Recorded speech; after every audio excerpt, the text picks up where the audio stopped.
Hello dear students, कैसे हैं आप सभी। आशा करती हूँ आप सब ठीक होंगे, स्वस्थ होंगे, अच्छे होंगे।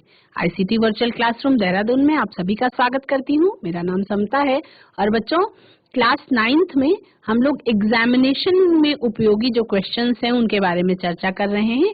तो बिना देरी किए हुए चलेंगे स्मार्ट बोर्ड की तरफ और एग्जामिनेशन में आने वाले संभावित प्रश्नों पर चर्चा करेंगे। Let's go to the smart board. हम लोग why do we fall ill, हम बीमार क्यों होते हैं, इस चैप्टर में आने वाले संभावित प्रश्नों पर चर्चा कर चुके हैं।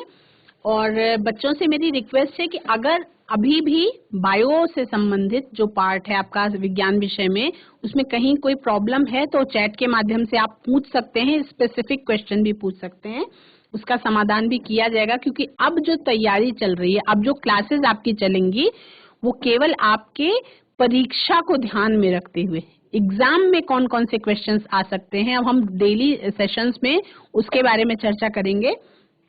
तो ये जो आपका चैप्टर है the fundamental unit of life cell, यानी कि जीवन की मूलभूत इकाई कोशिका, वो चैप्टर आप पहले पढ़ चुके हैं। बहुत ब्रीफ में मैंने कॉन्सेप्ट को बहुत अच्छी तरह से आप लोगों को समझा दिया था। अब हम उस चैप्टर से रिलेटेड कौन कौन से क्वेश्चंस हैं, जिस पैटर्न पे एग्जाम में क्वेश्चंस पूछे जाते हैं, उनके बारे में चर्चा कर रहे हैं। तो मैं ये कहूंगी कि जो भी क्वेश्चंस हम कराते जा रहे हैं, आप करते जा रहे हैं, उसको क्या करेंगे, नोटबुक में पॉइंट वाइज आप नोट करते चलेंगे। इससे क्या होगा कि जब एग्जाम के टाइम पे आपको रिवीजन करना होता है, जैसे आज पेपर है तो सुबह 4 बजे उठ के बच्चे रिवाइज करते हैं, तो आप क्या रिवाइज करेंगे, पूरी किताब को अगर आप पढ़ने की कोशिश करेंगे तो वो आपका पॉसिबल नहीं होगा। तो उसमें क्या करेंगे, चैप्टर वाइज आप एग्जामिनेशन में आने वाले क्वेश्चंस हैं उनको नोट कर लेंगे, एक एक दो दो वर्ड में लिख के नोट कर लेंगे, ताकि आप क्या करें, जब रिवीजन का टाइम है, रिवीजन कॉपी, एक रिवीजन कॉपी बनाएंगे पतली सी, और उसी के पन्ने पलटेंगे और सारे कॉन्सेप्ट्स आपके रिकॉल हो जाएंगे, यानी सारे कॉन्सेप्ट्स आपको दोबारा से याद आ जाएंगे। ठीक है, तो हम आगे बढ़ेंगे। 1 मार्क के क्वेश्चन में आपका सेल चैप्टर से ये क्वेश्चन पूछा जा सकता है, बहुत कॉमन क्वेश्चन है, बहुत बार पूछा गया है। Name the largest cell found, सबसे बड़ी कोशिका जो अब तक की है वो कौन सी है। 1 मार्क के क्वेश्चन में पूछा जा सकता है। ऑस्ट्रिच एग, सबसे बड़ी कोशिका का नाम है ऑस्ट्रिच एग। नोट करते चलेंगे साथ साथ, सबसे बड़ी कोशिका, सबसे बड़ी पाई जाने वाली कोशिका ऑस्ट्रिच एग, यानी ऑस्ट्रिच शुतुरमुर्ग का अंडा। ऑस्ट्रिच एग का मतलब शुतुरमुर्ग का अंडा। ठीक है, नेक्स्ट क्वेश्चन है, name the cell present in the body which is of greatest length, यानी कि हमारे शरीर में पाई जाने वाली सभी कोशिकाओं में सबसे लंबी कोशिका कौन सी होती है ना, और उस लंबी कोशिका का नाम है नर्व सेल। उस लंबी कोशिका के क्या नाम है, नर्व सेल। न्यूरॉन्स जो कहाँ प्रेजेंट होती हैं, आपके ब्रेन में प्रेजेंट होती है ना, तो ये लिख लेंगे। नेक्स्ट क्वेश्चन लिख लिया आप लोगों ने। सबसे बड़ी सेल जो पाई गई है कोशिका वो कौन सी है, शुतुरमुर्ग का एग, ऑस्ट्रिच एग। और मनुष्य शरीर में सबसे लंबी कोशिका आप सबको पता है ना, तंत्रिका कोशिका के बारे में। तंत्रिका तंत्र का जो निर्माण करती है, एक न्यूक्लियस होता है, उसमें डेंड्राइट्स होते हैं, पूरा स्ट्रक्चर के बारे में आपने विस्तार से पढ़ा है ना। जब क्वेश्चन कोई भी आए तो तुरंत क्या होना चाहिए, आपके माइंड में उसका डायग्राम बन के सामने आ जाना चाहिए। तो आप तंत्रिका कोशिका की चित्र बनाने की भी प्रैक्टिस कर लेंगे। कभी कभी क्या होता है एग्जाम में उसका डायग्राम बनाने के लिए भी आता है। ठीक है, अब मनुष्य शरीर में ही बात की जा रही है। Name the smallest and largest cell in human body, मानव शरीर की सबसे छोटी और सबसे बड़ी कोशिका का नाम लिखिए। 1 मार्क का क्वेश्चन में पूछा जा सकता है। तो smallest cell of the human body लिखेंगे स्पर्म, और largest cell of the human body लिखेंगे ओवम। किसी तरीके का कंफ्यूजन नहीं होना है बच्चों। लॉन्गेस्ट जस्ट उसके ऊपर क्वेश्चन नंबर 22 में आपने देखा, name the cell present in the body which is of greatest length, यानी कि उस कोशिका का नाम बताना है मानव शरीर में जिसकी लंबाई सबसे ज्यादा है, वो है आपकी तंत्रिका कोशिका, नर्व सेल। ठीक है, नेक्स्ट क्वेश्चन पूछा जा रहा है, name the smallest and largest. Largest और जिसकी लेंथ ज्यादा हो उसमें फर्क है, यानी कि सबसे बड़ी और सबसे लंबी। तो सबसे लंबी कोशिका है आपकी तंत्रिका कोशिका, नर्व सेल। और अगर बात की जाए सबसे छोटी और सबसे बड़ी कोशिका के मानव शरीर में, तो सबसे छोटी कोशिका कौन सी है? स्मॉलेस्ट सेल है स्पर्म, जिसको आप लिख सकते हैं सबसे छोटी कोशिका डैश लगा के शुक्राणु। और सबसे बड़ी कोशिका या largest cell of the human body, और डैश लगा के लिखेंगे ओवम या अंडाणु। इंग्लिश में ओवम लिखेंगे और हिंदी में अंडाणु लिखेंगे। ठीक है, तो कंफ्यूजन क्लियर है? सबसे लंबी और सबसे बड़ी में फर्क समझ में आ रहा है? सबसे लंबी आपकी तंत्रिका कोशिका है और सबसे बड़ी जो है वो ओवम सेल है। ठीक है, अब एक तंत्रिका कोशिका के बारे में एक और इंफॉर्मेशन है कि तंत्रिका कोशिका में रिपेयरिंग की पावर बहुत कम होती है, अपने आप को रिपेयर कर, मरम्मत उनकी बहुत जल्दी नहीं हो पाती है ना। ये मान सकते हैं कि सबसे डेलिकेट जो सेल है, सबसे लंबी होती है लेकिन सबसे ज्यादा नाजुक होती हैं ये सेल्स जो मानव शरीर में पाई जाती हैं। नेक्स्ट क्वेश्चन, बीच में अगर कोई कंफ्यूजन होगा तो तुरंत ही हैंड रेज करके या चैट के माध्यम से पूछ लेंगे। नेक्स्ट क्वेश्चन है, फटाफट नोट करते चलेंगे। Give an example of A prokaryotic organism. एक एक उदाहरण पूछा गया है और each part is for half marks, यानी प्रोकैरियोटिक ऑर्गेनिज्म आपके प्रोकैरियोटिक जीव के बारे में पूछा गया है, that is bacteria and blue green algae. ये दोनों कैसे हैं? प्रोकैरियोटिक हैं। ठीक है, यूकैरियोटिक ऑर्गेनिजम्स, यूकैरियोटिक जीवों के बारे में पूछा गया है। क्योंकि आपको ऑर्गेनिजम्स लिखा है यानी कि कम से कम दो दो एग्जाम्पल आपको देने हैं। ह्यूमंस एंड प्लांट्स, तो वी बोथ आर यूकैरियोटिक, हम दोनों के दोनों मनुष्य और पौधे किससे बनते हैं? यूकैरियोटिक जीव हैं हम, यानी कि हमारे अंदर जो केंद्रक पाया जा रहा है हमारी कोशिकाओं में वो वेल डेवलप्ड है या पूर्ण रूप से विकसित केंद्रक पाया जाता है। ठीक है, यूनिसेलुलर ऑर्गेनिज्म, एक कोशिकीय जंतु। एक कोशिकीय जंतु में क्या लिखेंगे? Amoeba and east. और मल्टी सेलुलर ऑर्गेनिज्म, बहुकोशिकीय जीव। बहुकोशिकीय जीव में आप लिख देंगे मैंगो ट्री एंड टाइगर। देखिए, कंफ्यूजन नहीं करेंगे, जो यूनिसेलुलर हैं वो प्रोकैरियोटिक हो सकते हैं, लेकिन जरूरी नहीं है कि यूकैरियोटिक भी यूनिसेलुलर हो सकते हैं, है ना, मल्टी सेलुलर भी हो सकते हैं। तो प्रोकैरियोटिक और यूकैरियोटिक में अंतर केवल इतना सा है कि जो प्रोकैरियोटिक होते हैं, और ये बहुत आप ये कह सकते हैं कि प्रोकैरियोटिक और यूकैरियोटिक के बीच में दो अंतर लिखिए, एक कोशिकीय बहुकोशिकीय के बीच में दो अंतर लिखिए, या दोनों के एग्जाम्पल लिखिए। ये जो प्रोकैरियोटिक यूकैरियोटिक है ये फेवरेट क्वेश्चन है एग्जामिनर्स का, ये आ ही जाता है, मतलब उसको हम ऑलवेज इंपॉर्टेंट क्वेश्चन की कैटेगरी में रखते हैं। प्रोकैरियोटिक और यूकैरियोटिक में अंतर बताइए या दो दो एग्जाम्पल बताइए, है ना। तो प्रोकैरियोटिक को सिंपली समझने का केवल एक तरीका है, और ये आप 9th क्लास जो है वो बेस है, हम यहीं से याद कर लेंगे। कैरियन, जो प्रोकैरियोटिक यूकैरियोटिक दोनों में जो शब्द आ रहा है कैरियन, कैरियन का मतलब होता है न्यूक्लियस, यानी कि केंद्रक। कैरियन का मतलब क्या होता है? न्यूक्लियस यानी कि केंद्रक।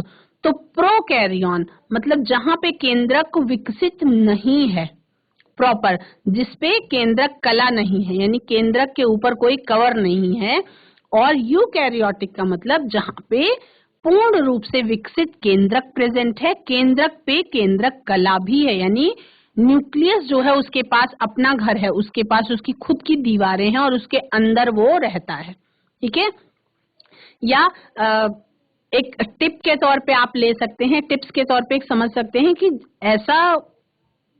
ऐसा न्यूक्लियस वाला कोशिका जिसके पास अपना घर नहीं है ना, जो बेघर है वो प्रोकैरियोटिक है, और जिसके पास अपना खुद का घर है, जिसके केंद्रक के पास, वो है आपका यूकैरियोटिक। उसके केंद्रक के पास उसका अपना घर है, यानी कि उसका अपना लिफाफा है ना, केंद्रक कला है। और इसको अगर हम वैज्ञानिक भाषा में बोलेंगे, पढ़ाई लिखाई की लैंग्वेज में, समझने के लिए ऐसे समझ सकते हैं। और अगर आप एग्जाम में लिखेंगे तो आप लिख सकते हैं कि प्रोकैरियोटिक जीव ऐसे होते हैं जिनकी कोशिकाओं में केंद्रक विकसित नहीं होता है। और यूकैरियोटिक में आप लिख सकते हैं यूकैरियोटिक ऐसे जीव होते हैं जिनकी कोशिकाओं में पूर्ण रूप से विकसित केंद्रक पाया जाता है और केंद्रक कला से घिरा हुआ होता है या न्यूक्लियर एनवेलप प्रेजेंट होता है न्यूक्लियस के चारों तरफ। ठीक, नोट कर लिया आप लोगों ने। नेक्स्ट देखेंगे question, right a short note on sale theory. 3 ही लाइनें सेल थ्योरी में बताई गई थी, तो शॉर्ट नोट में तीनों लाइनें टू द पॉइंट लिख देंगे। ठीक है, एक लाइन का एक नंबर दिया गया है। The postulates of cell theory, cell theory की क्या क्या 3 निष्कर्ष थे उसके बारे में आपको लिखना है। A, all the organisms are made up of cell और ग्रुप ऑफ सेल्स। सभी प्रकार के जीव कोशिकाओं से या कोशिकाओं के समूहों से बने हुए हैं, पहला पॉइंट। दूसरा point, cell is the structural and functional unit of life. कोशिका संरचनात्मक और मूलभूत, कोशिका जीवन की संरचनात्मक एवं कार्यात्मक इकाई है। ठीक है, और तीसरा लिखेंगे,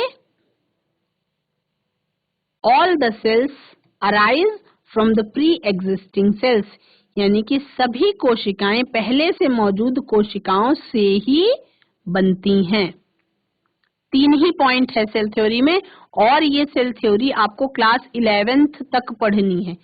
9th से ही शुरू है, इसके पहले भी सेल के बारे में आपको बताया गया, और बस क्या होता जाएगा, इन कॉन्सेप्ट का लेवल डीप होता जाएगा। मतलब उसी चीज में इन कॉन्सेप्ट का लेवल डीप होता चला जाएगा, है ना। लेकिन पॉइंट देखो, सेल थ्योरी नहीं चेंज होगी बच्चों, है ना। तो इसलिए ध्यान से पढ़ने की जरूरत है। आप जो 9th में पढ़ रहे हैं, यही सेल थ्योरी आपको 11th क्लास में भी, यही सेल चैप्टर, सेम यही सेल चैप्टर आपका 11th क्लास में भी है।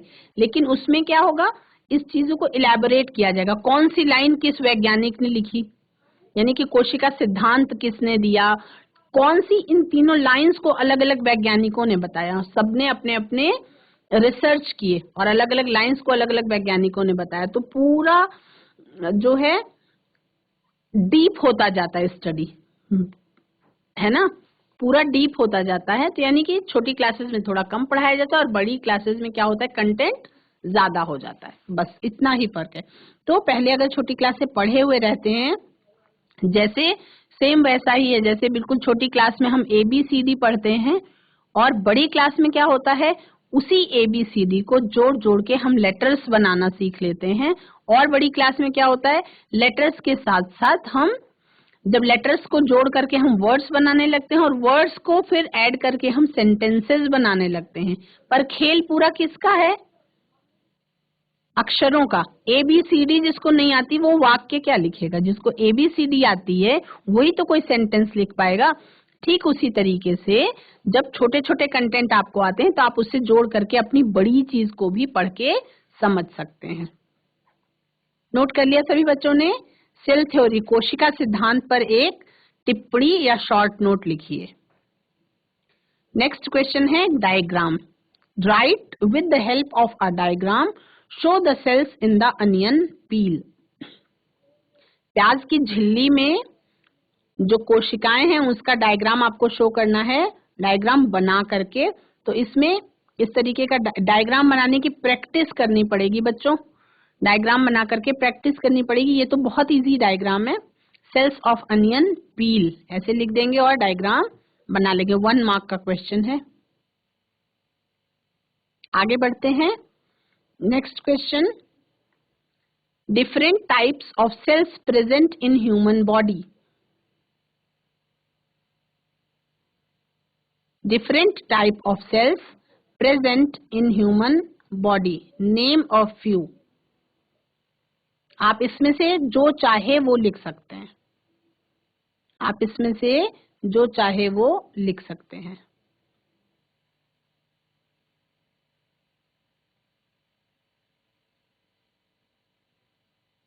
ये स्मूथ मसल सेल,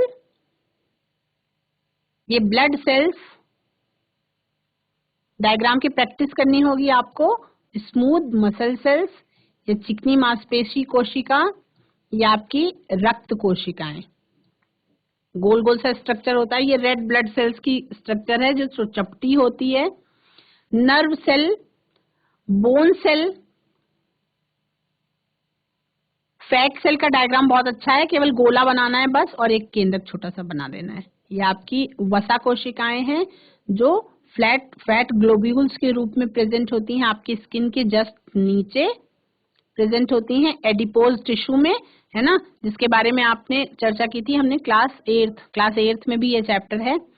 सबसे छोटी कोशिका मानव शरीर में पाई जाने वाली स्पर्म और ओवम, इसके डायग्राम का प्रैक्टिस करेंगे, है ना। 2 3 4 का भी चित्र बनाना सीख लेंगे तो एग्जाम में इससे ज्यादा पूरी सारी की सारी एक साथ नहीं आएगा, सारी का सारा एक साथ नहीं आएगा, 2 3 के ही पूछे जा सकते हैं, पर आपको प्रैक्टिस तो करनी होगी क्योंकि पता नहीं है कि कौन सा आएगा, है ना। तो डायग्राम की प्रैक्टिस, बायो में मार्क्स पाने का सबसे अच्छा तरीका ये है कि जो भी इम्पोर्टेंट डायग्राम्स हैं, जो भी इम्पोर्टेंट चित्र हैं, उनको बनाने की प्रैक्टिस करना और उसका लेवलिंग करना, यानी कि गलत लेवलिंग आपके पूरे मेहनत पे पानी फेर सकती है। तो सही तरीके से लेवलिंग करेंगे तो मार्क्स जो है वो अच्छे मिलते हैं और कटते नहीं हैं। क्वेश्चन है, what is the basic cell structures present in a eukaryotic cell, यानी कि अब क्या पूछा गया है, यूकैरियोटिक सेल। अब यूकैरियोटिक सेल का मतलब है कि वो पूछ रहा है कि फुल्ली डेवलप्ड कोशिका जो होती है, हम ये कह सकते हैं कि जो आपकी बहुकोशिकीय पूर्ण रूप से विकसित कोशिका है, उसमें क्या क्या पाया जाता है। तो आपको इस चैप्टर में आपने जो जो पढ़ा है, जिस जिस सेल ऑर्गेनेल्स के बारे में पढ़ा है, उन सबका नाम लिखना होगा। सेल में क्या पाया जाता है, सेल वॉल, ठीक। अब ये किस में प्रेजेंट होती है, cell wall, cell wall present होती है आपकी, आप चाहें तो इसको ना भी लिखें क्योंकि सेल वॉल तो पादप कोशिका में पाई जाती है, ठीक है, जंतु कोशिका में प्रेजेंट नहीं होती है। आप लिख सकते हैं सेल मेम्ब्रेन या प्लाज्मा मेम्ब्रेन, और सेल वॉल में आप ब्रैकेट लगा के यहाँ पे प्लांट सेल लिख सकते हैं। अगर लिखना भी चाहते हैं तो ब्रैकेट लगा के आप यहाँ पे प्लांट सेल लिख सकते हैं, ठीक है। उसके बाद वैक्यूल, रिक्तिका, लाइसोसोम्स, न्यूक्लियस यानी कि केंद्रक, प्लास्टिड्स यानी कि लवक, केवल नाम लिखेंगे, माइटोकॉन्ड्रिया, इसको सबको आप हिंदी में भी एज इट इज, यही शब्द हिंदी में भी होगा, जहां पे डिफरेंट है वहां पे मैं बता देती हूँ आपको। वैक्यूल के सामने आप रिक्तिका लिख सकते हैं, वैक्यूल के सामने आप हिंदी में लिखना चाहें तो रिक्तिका लिख सकते हैं। लाइसोसोम्स को आप ब्रैकेट में लाइसोसोम्स ही लिखेंगे। न्यूक्लियस के सामने आप ब्रैकेट लगा के केंद्रक लिख सकते हैं। प्लास्टिड्स में आप ब्रैकेट लगा के लवक लिख सकते हैं। माइटोकॉन्ड्रिया के सामने आप, माइटोकॉन्ड्रिया का हिंदी में कोई दूसरा नाम नहीं है तो माइटोकॉन्ड्रिया को आप माइटोकॉन्ड्रिया ही लिखेंगे। गोल्गी बॉडीज को आप हिंदी में ही गोल्गी बॉडीज ही लिखेंगे। एंडोप्लाज्मिक रेटिकुलम, इसको आप लिख सकते हैं अंतर्द्रव्यी जालिका, क्या लिख सकते हैं, अंतर्द्रव्यी जालिका, या अंतर्द्रव्यी जालिका के सामने ऐसे एरो बना के लिख सकते हैं खुरदुरी और चिकनी। और राइबोसोम्स, राइबोसोम्स का भी नाम हिंदी में राइबोसोम्स ही लिखेंगे। सेंट्रियोल और साइटोप्लाज्म, ठीक है। इसका हिंदी में नाम लिख दूं मैं बोर्ड पे, हिंदी में नाम लिख देती हूँ बोर्ड पे मैं।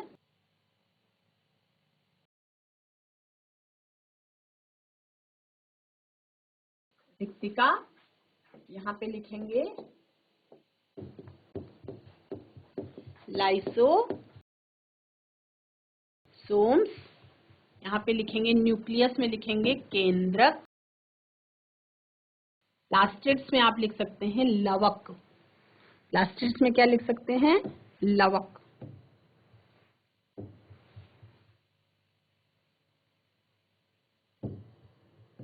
लवक।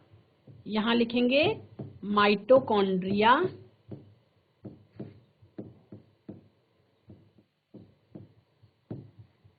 माइटोकॉन्ड्रिया। यहाँ लिखेंगे गोल्गी बॉडीज। कुछ शब्द ऐसे हैं जिनका हिंदी में कोई दूसरा नाम नहीं है, जैसे गोल्गी बॉडीज को गोल्गी बॉडीज ही लिखेंगे, कुछ दूसरा नहीं लिख सकते। ठीक है। एंडोप्लाज्मिक रेटिकुलम, इसका हिंदी में भी नाम है, तो आप लिखेंगे अंतर्द्रव्यी जालिका, है ना। ये दो प्रकार की होती है, तो एरो बना बना के उसको भी लिख देंगे, खुरदुरी और चिकनी। ठीक है। उसके बाद यहाँ पे लिख देंगे राइबोसोम्स,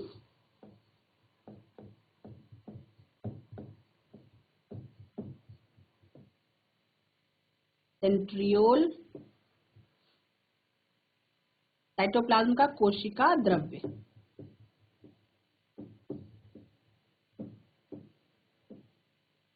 साइटो का मतलब क्या होता है? साइटो का मतलब कोशिका होता है, तो साइटोप्लाज्म यानी कोशिका के अंदर पाया जाने वाला तरल पदार्थ क्या कहते हैं उसको? कोशिका द्रव्य या साइटोप्लाज्म। ठीक है। सेंट्रियोल रसधानी लिखेंगे इसको।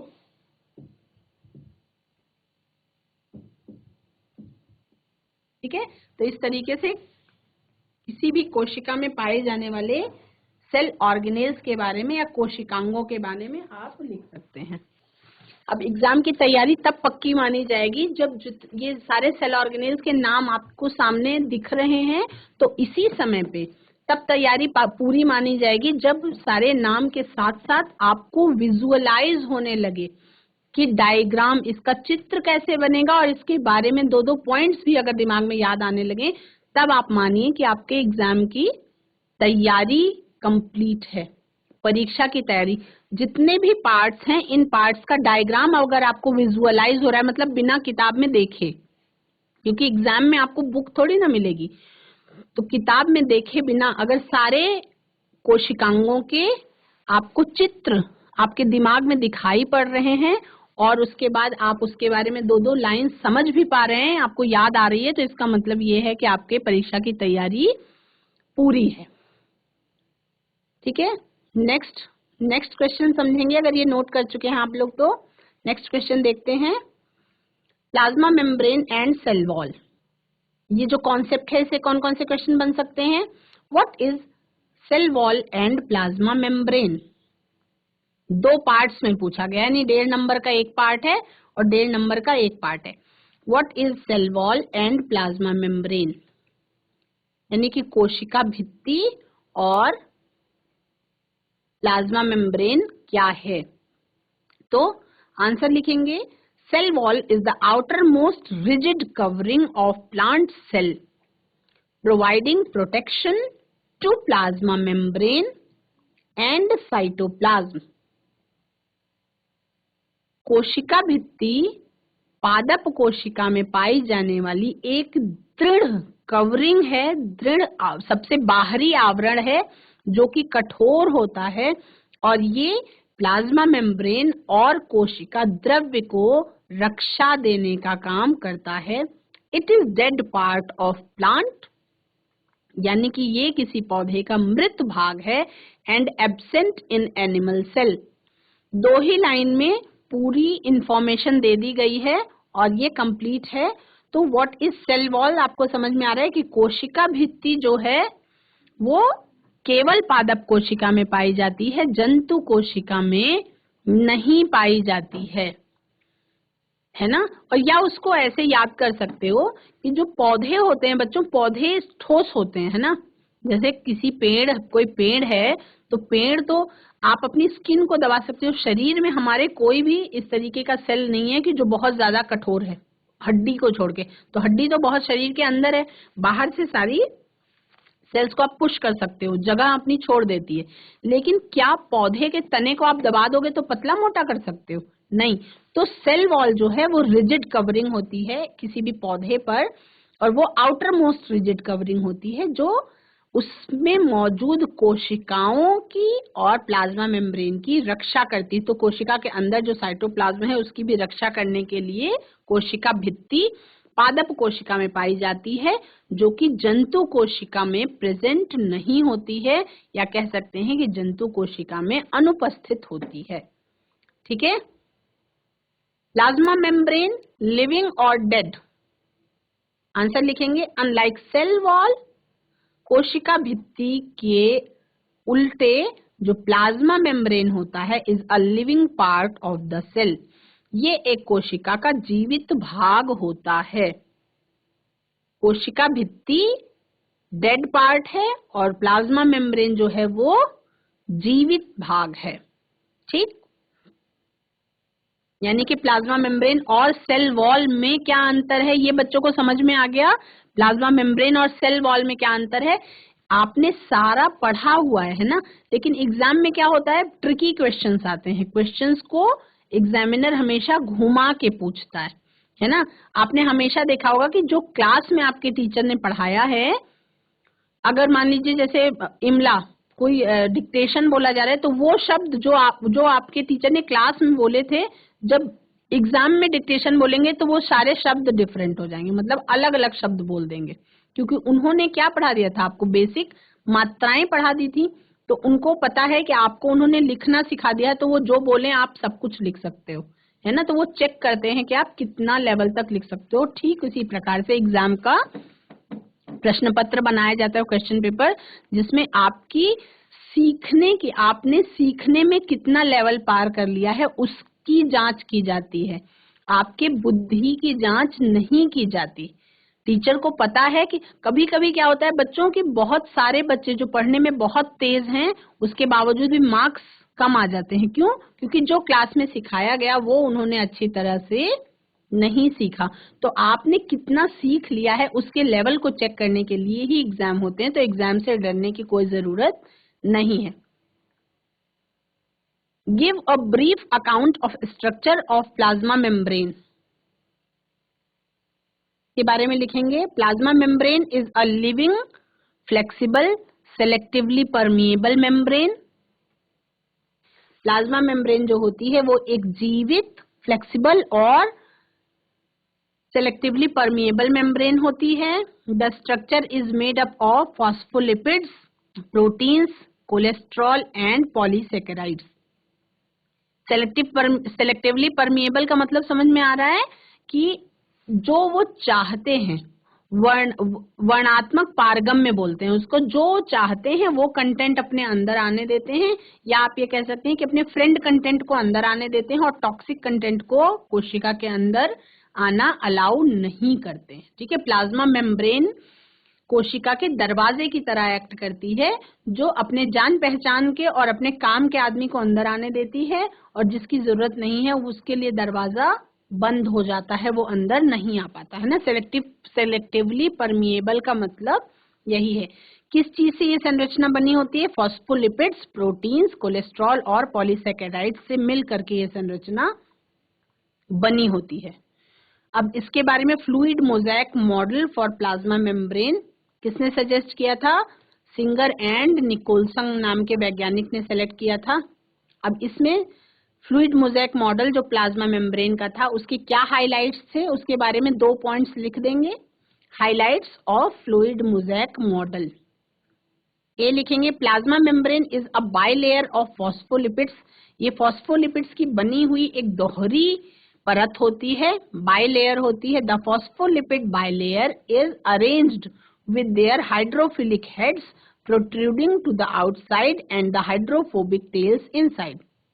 और इसमें हाइड्रोफिलिक हेड्स जो हैं वो बाहर की तरफ होते हैं और हाइड्रोफोबिक टेल्स जो हैं वो अंदर की तरफ होते हैं।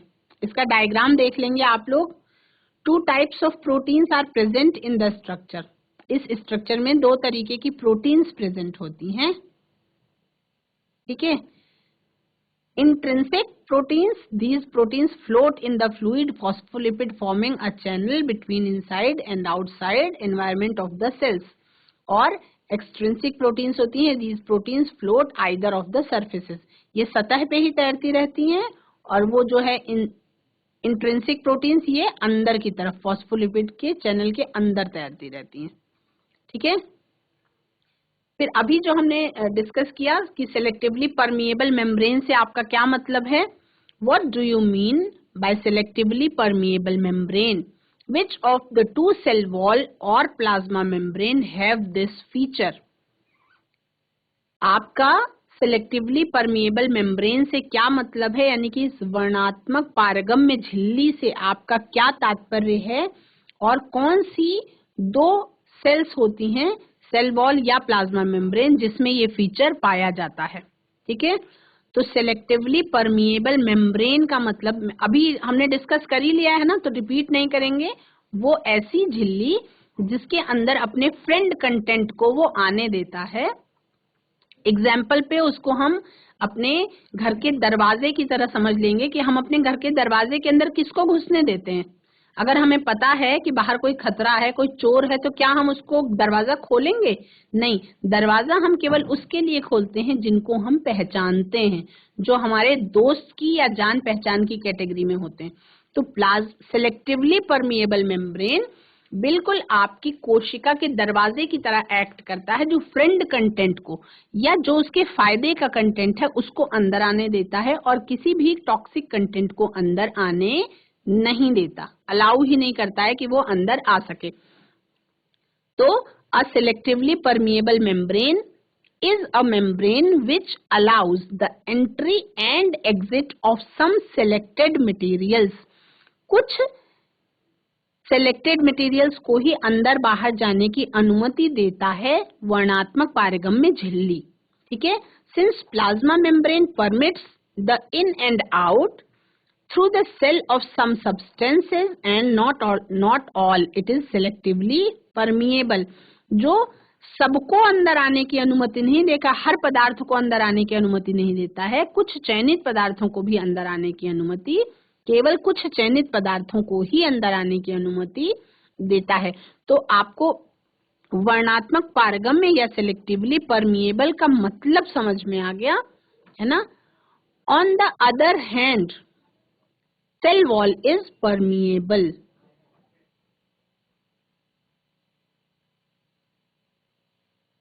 बच्चों, आज हम लोगों ने फंडामेंटल यूनिट ऑफ लाइफ इस वाले चैप्टर से रिलेटेड क्वेश्चन आंसर्स किए, जो आपके एग्जाम में आने की संभावना है। जिस तरीके के क्वेश्चन आंसर्स आपके एग्जाम में आते हैं उसके बारे में हमने चर्चा की। किसी भी प्रकार की प्रॉब्लम होने पर आप चैट के माध्यम से या हैंड रेज के माध्यम से पूछ सकते हैं। क्वेश्चंस को आप कॉपी में नोट करते चलेंगे। आज की कक्षा से जुड़ने के लिए और पढ़ने के लिए बहुत बहुत धन्यवाद। That's all for today. Stay healthy, stay safe.